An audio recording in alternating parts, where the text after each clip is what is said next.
Welcome to Fix It Home Improvement, covering projects that every homeowner should know and great products for home and garden.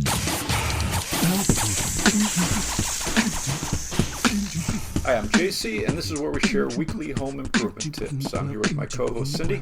Hello, JC. Hi, Cindy. Today we're going to be talking about outdoor faucets, and we'd like to thank Richie W13, who gave us a 5-star rating and review on iTunes. An insurance study reported that frozen pipes are one of the biggest risks for property damage during winter. Have you ever had this happen?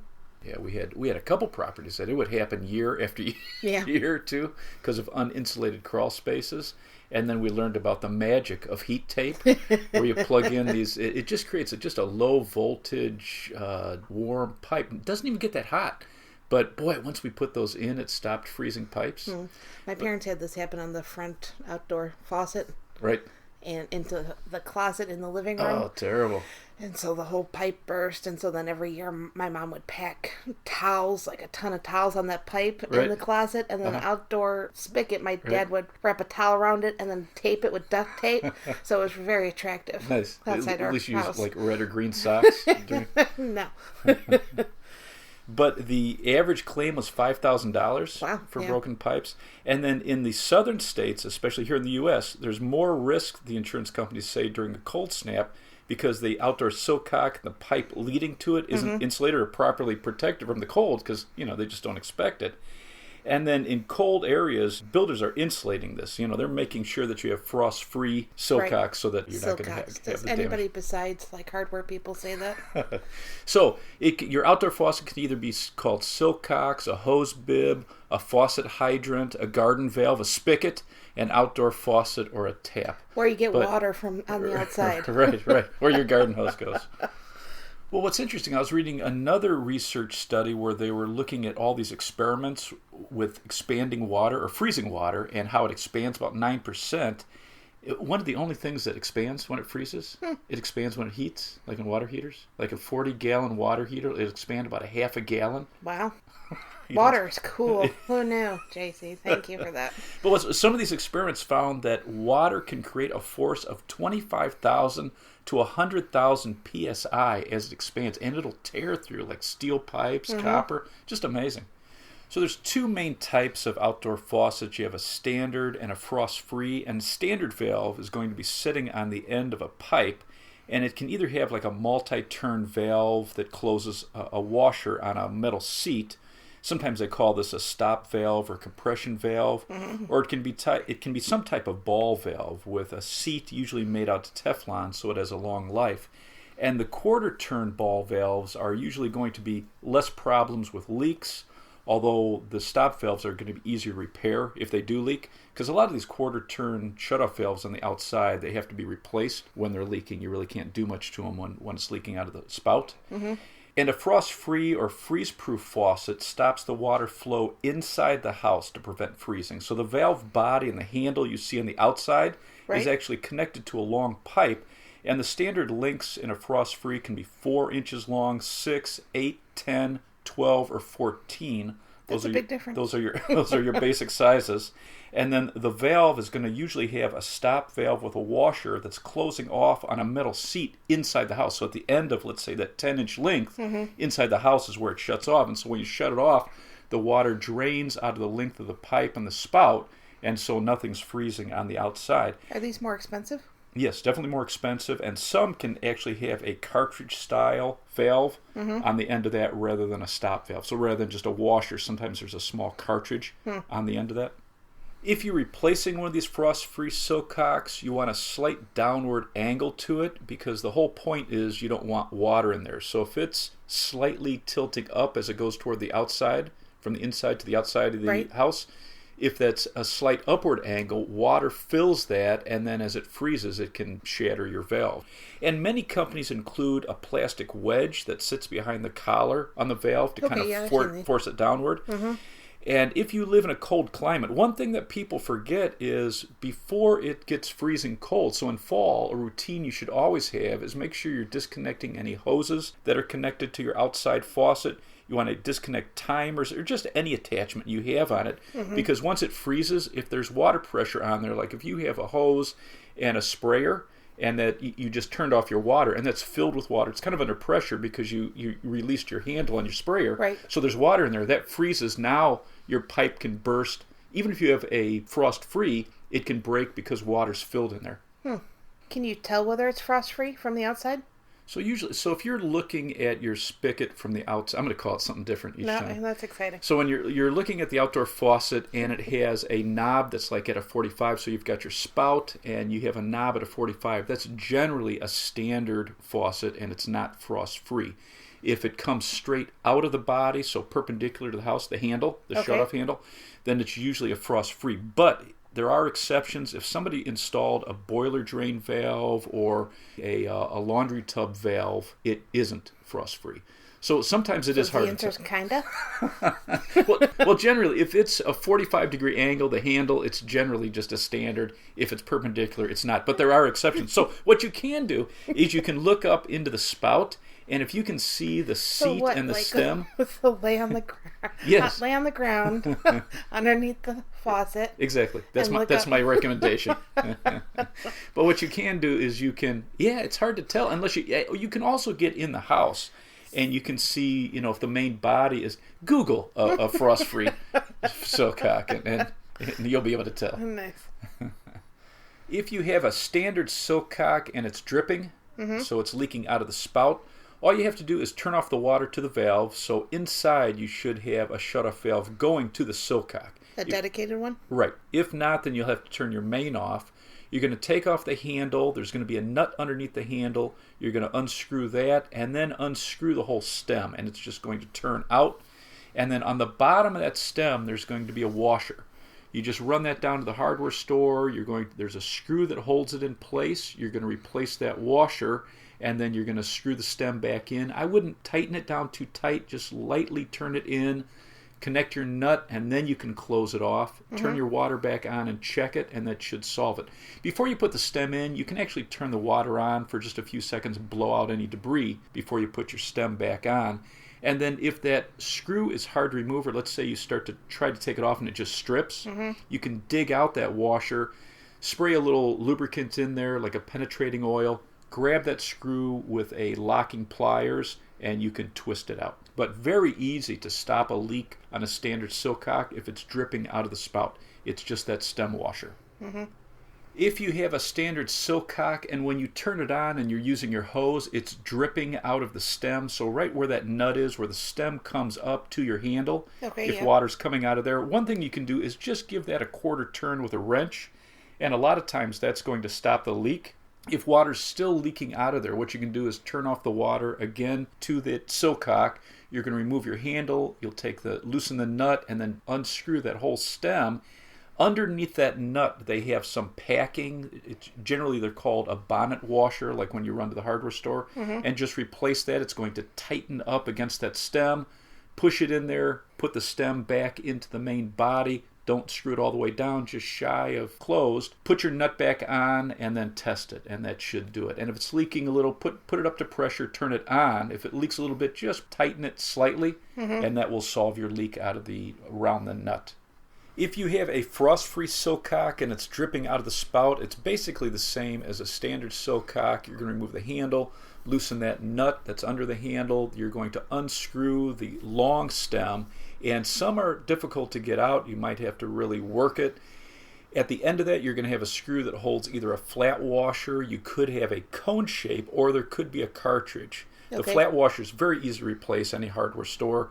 For the cone or cartridges, it may be a special order, so you're going to have to, talk to the hardware people. You should bring it into the store. Absolutely, yeah. Because especially with the cone or the cartridge, it has to be matched perfectly for it to stop a leak. And they could be merchandised in a couple different spots too. Right. Every store is going to be different. And like old hardware stores, they're going to have like a tackle box in the base deck that they'll pop open. You'll have all kinds of little individual things. Dust on it. Right.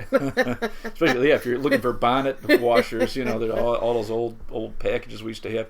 And if it leaks out from underneath the handle when it's on, then it's the same thing. It's that packing washer or bonnet washer underneath the nut.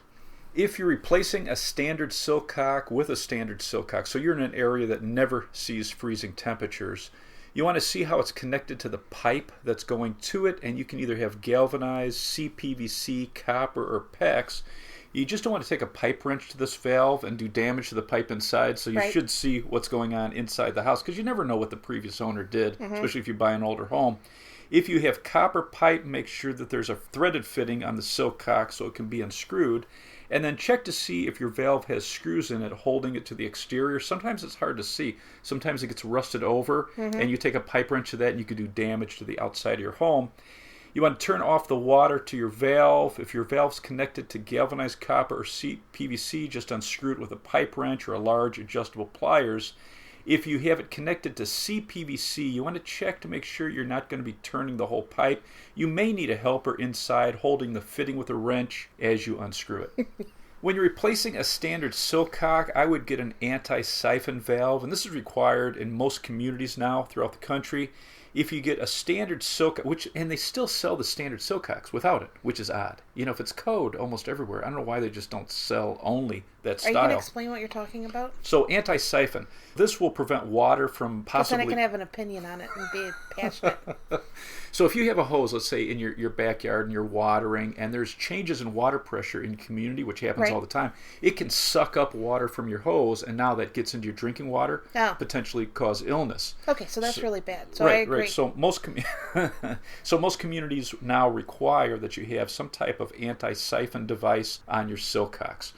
And a lot of the silk cocks are just standard. They don't have this device connected to it. So it's going to say anti-siphon standard silk cock or something like that. Right. But if you buy just a standard silk cock, then you can add this anti-siphon device. So you're screwing it onto the hose thread, and then it has hose thread on the end of it. Okay. And this is going to prevent water from backing up into your house. Before installing your new silk cock, you'd want to clean off the male threads of the pipe and then use a wire brush. And then use Teflon tape or pipe thread compound on the male threads. For Teflon tape, you want to wrap that clockwise. Look at your label. Like the old Odie products, or, and I haven't looked at the label. Why are they old? Well, in the past, the density of the Teflon tape, they wanted you to wrap it 3 full times clockwise. Any more than that, it can shred. Less than that, it can leak. Look at your label because there's different densities. So you actually want to wrap it the suggested amount of times. Generally, most of the labels I've seen, it's 3 full times clockwise. Kind of the goof-proof thing to use that I've always taught is pipe thread compound with Teflon in it, so PTFE on the label. Okay. If you use pipe thread compound, you fill it on the male thread, you crank down like this, a silk cock on there, wipe off the excess. This is a goof-proof product, so you can use this on anything, including plastic pipe, whereas Teflon, if you forget that you have to wrap it clockwise, or if you forget how many times to wrap it, you can actually have a leak, and you can never use just standard Teflon tape on gas pipe, so black pipe for gas. So you can screw up with the Teflon tape, where with pipe thread compound, if you buy a little tube of pipe thread compound that's marked PTFE, you can use it for any project in the future. So I just like this stuff that's goof-proof. If you've installed a standard silk cock and you're adding an anti-siphon device, there's going to be either a white post on the inside of it as you look in the spout, or there's going to be a collar on the outside right where the spout is. And this is to bleed it, because some of these don't drain automatically. So if you put on a standard silk cock, you have the anti-siphon valve. If you're in an area that potentially could freeze in the winter, what you want to do is, if you have a shutoff valve inside, you want to turn off that shutoff valve to the silk cock. If you have a bleeder drain, you're going to open that up and bleed the pipe going to it. And then you're going to want to either pull that little post on the inside of that anti-siphon device, or pull that collar, and that's going to allow the water to drain out of that section of the pipe. That's probably important, huh? Yeah. If you want to replace a standard silk cock to a frost-free style, you're going to have to cut back the pipe inside the house. Why? Oh, because they're longer? Right. Generally, if you have a standard one, your pipe is going to go all the way to the outside wall. You're screwing onto your silk cock. So if we're putting a frost-free, the body's going to be 4 inches, 6 inches, 12 inches long. 14 inches. Right, exactly. So you're going to measure in, and you're going to see the most convenient place where you can work. And you also want to match the pipe to your new valve, because some are steel, the silk cock itself, or some have a copper tube coming out. If you're ever connecting galvanized pipe to copper, you need a dielectric union so you don't get corrosion. I knew that. When you're looking at the frost-free silcocks, you want to look at the different sizes. There's going to be 1/2 inch and 3/4. You want to match that to what the pipe is inside the house. You're going to have different types of connections at the end of this valve. So you're either going to have a plain end where you can use a push fitting on it, a barb end for PEX. You can have inside or outside thread, or you can have a sweat connection. And if you have galvanized pipe inside your house, you're going to have to work back to the first fitting where you can unscrew the pipe to. Okay. And if you don't have a valve going to the outside, I would add a shutoff valve, and I would use a stop valve with a waste. So this has a drain cap, and this guarantees that you can drain the pipe for winter. So when you shut off a stop and waste valve, there's a little cap that you unscrew. The water is stopped at the valve, and now you can drain everything downstream from it. Okay. And they're all going to have an arrow, and you need to point that arrow to the outside, or you need to in the right direction. Yeah, that arrow has to go in the direction the water flows. So point it to the outside. Cutting back copper pipe to add your valve, you'd want to use a tubing cutter if possible. Remove any burrs with emery cloth. And there are silcocks that can be soldered directly onto the copper, but then it's going to require that you cut this out if you ever want to change it in the future. Right. So I would use a threaded male adapter on the end of my copper pipe, and then get a silcock that has a female thread, and you're just going to screw it onto this. Much easier. Yeah, much easier to do it, much easier, for any future repairs. When you're connecting fittings to copper, you'd want to make sure that you're cleaning the inside, so you're using emery cloth, or there's tools to clean the inside and the outside of the pipe and the fittings. You want to make sure that's clean and shiny. You're going to apply flux to it. Anywhere there's no flux, solder will not flow. And then you're going to put your fitting on. You're going to give it a quarter turn in case you missed a little burr. We need to make sure that that flux is smeared. We're going to heat the pipe and the fitting with a propane torch. If you're soldering 1/2 inch pipe, then you'd use about a 1/2 inch of solder per joint. If you're soldering 3/4 inch pipe, you're going to use about 3/4 inch of solder per joint. And then once it sucks in there, you want to make sure, once it's cool, you want to wipe off any excess flux. That flux can actually damage the pipe over time. And then if you're soldering a valve, let's say you're adding a valve to this, then you want to make sure that that valve is in the open position, because you can't let that heat build up or you can melt the seals. If you can take the whole stem out of the valve, even better. Rather than soldering, you can also use compression fittings to connect to copper, and they need to be exposed. You can't hide a compression fitting behind wall. You need to have access to it. Right.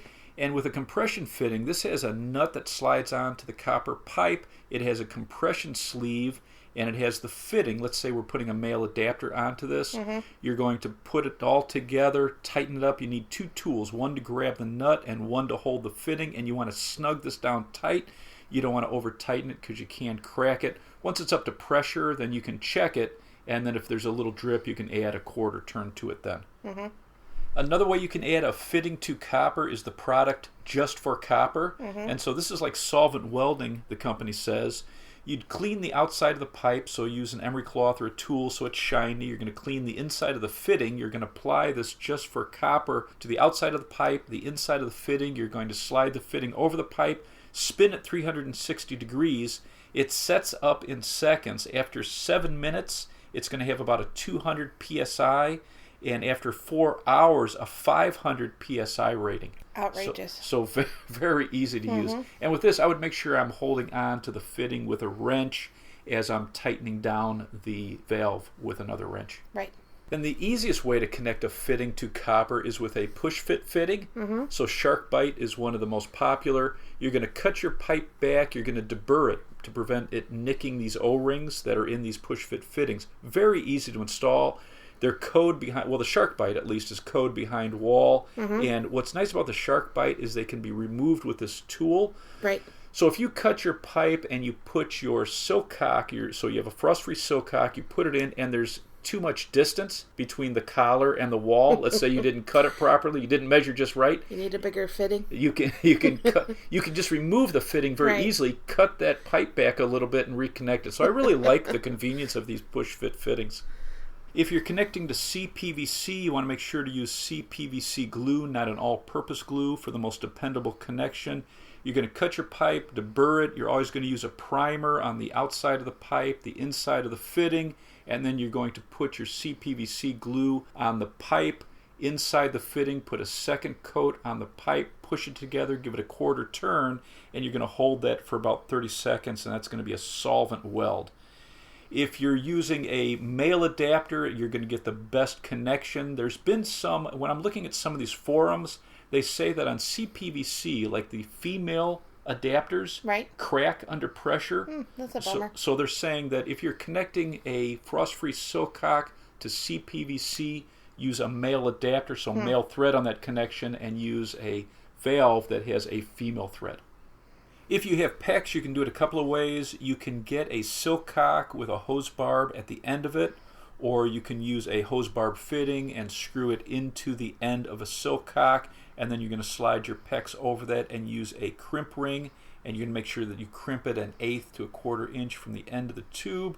Or you can push a push fit fitting over the PEX going to like in a male adapter. So you have male thread, and then on your silcock you would have female thread. You're going to connect those together, make sure you're holding the fitting with a wrench and your silcock, and you want to make sure that you're supporting this with brackets. And with all of these applications, whenever you're connecting these, you want to make sure that the silcock has a slight downward angle. To the outside. To the outside, yes. If you're replacing an old frost-free silcock with a new one, all you have to do is measure it. The only problem is if you had a builder who had copper pipe and he soldered it right to it, then you're going to have to cut it off and add an adapter. But in most cases, you're going to have a frost-free that's just screwed onto a male adapter, in most cases. So you just need to measure it, or just turn off the water, unscrew it, run to the hardware store, and you're just going to match up the size. Very easy to replace. One problem you may run into is if you're removing a standard silcock and you're putting in a frost-free, sometimes the hole size isn't large enough. And if you're going into wood siding or any type of siding, if you're using a paddle bit to get this large hole, it's hard to hold that steady and try to put a larger paddle bit through a smaller hole because it's just too hard to hold it. So one tip is take a scrap piece of wood, take your paddle bit and create a hole straight through it. So now you have a guide. Put this right over the hole exactly where you want it, and now put your paddle bit into this piece of wood, and it's going to hold it tight. Okay. And now you're just going to use that. You're going to have to, sometimes you need a helper to help you hold that piece of wood, and now just slowly move the paddle bit forward, and that's going to help you create a larger hole without it flopping all over. Nice. Once you've installed your silcock, you can use expanding foam on the inside, and then on the outside, I would use clear 100% silicone or Lexel. That's the stuff that's perfectly clear? Yeah, I would use the perfectly clear stuff, and then you'd want to smooth it with a finger dipped in soapy water. If you're in an area that doesn't get cold weather often, or it just possibly gets to freezing once in a while, you can use those styrofoam covers to go over your silcock. Instead of my dad's towel with duct tape around it? Right, exactly. And these usually have an elastic cord to pull it tight, so there's a little hook, you hook onto it, you put the styrofoam cup over it and pull it tight, and that's just going to help, it holds the heat from inside the house, and the pipe gets warm from being inside the house in most cases. You can also use the heat tape like we talked about. And there's a product I saw called Freeze Miser, so M-I-S-E-R. And this screws onto the end of your silcock. So if you're in an area that it usually doesn't freeze, but there is that potential, it might have a couple of days of freezing weather, you leave the water pressure on slightly. They say keep it about 10 psi. So you just barely turn it on. You put this device on the end of it. It stops it from leaking, so there's no water moving. But if it gets to 33 or 37 degrees, I believe it is, or colder, it allows it to start dripping to prevent it from freezing. Oh, nice. And then once it gets above that temperature, I think it's around 40 degrees, then it shuts the water off. So kind of a unique thing, especially if you're in an area where you're probably not going to get freezing. So you're not going to waste any water unless it gets to that potential. So kind of interesting. Do you have anything else to add? If you have a drip out of the spout on most silcocks, it's an easy fix. Just turn off the water going to it, remove the stem, and replace that stem washer. And a great routine, if you're in an area that freezes, make sure that you remove the hoses, timers, any attachment to your silcock before winter, so it doesn't do any damage to your pipes. I would install a frost-free silcock if you're in an area that can freeze, and then make sure it's angled down to the outside so it helps it drain. And then if you have a valve inside your house with a drain cap, drain any of the water before freezing. So if you have a main valve going to your silcock and it has one of those caps to drain it, turn off the valve, open that, and make sure that you've drained all the water. If you have a vacuum breaker, make sure that it's been drained. And when replacing silcocks, get a vacuum breaker. And I don't think I mentioned, on most frost-free silcocks, you can get them with the built-in anti-siphon. It's a little cap on the top of it. So you've got your handle coming straight out, and then on the top you're going to have this little cap, and it's a built-in anti-siphon, so just very easy. Let's wrap this up. You can subscribe to our podcast on iTunes, Stitcher, the Spotify mobile app, the Google Play Music app, and iHeartRadio. If you enjoyed it, please leave us a review. You can check out our home improvement videos on our YouTube channel, Fix It Home Improvement. And you can subscribe to that as well. You can download our books, Home Improvement Solutions, What Every Homeowner Should Know, on Amazon. If you enjoyed it, please leave us a 5-star rating and review. You can email us at fixitpodcast@gmail.com. Thank you for listening. Talk to you next week.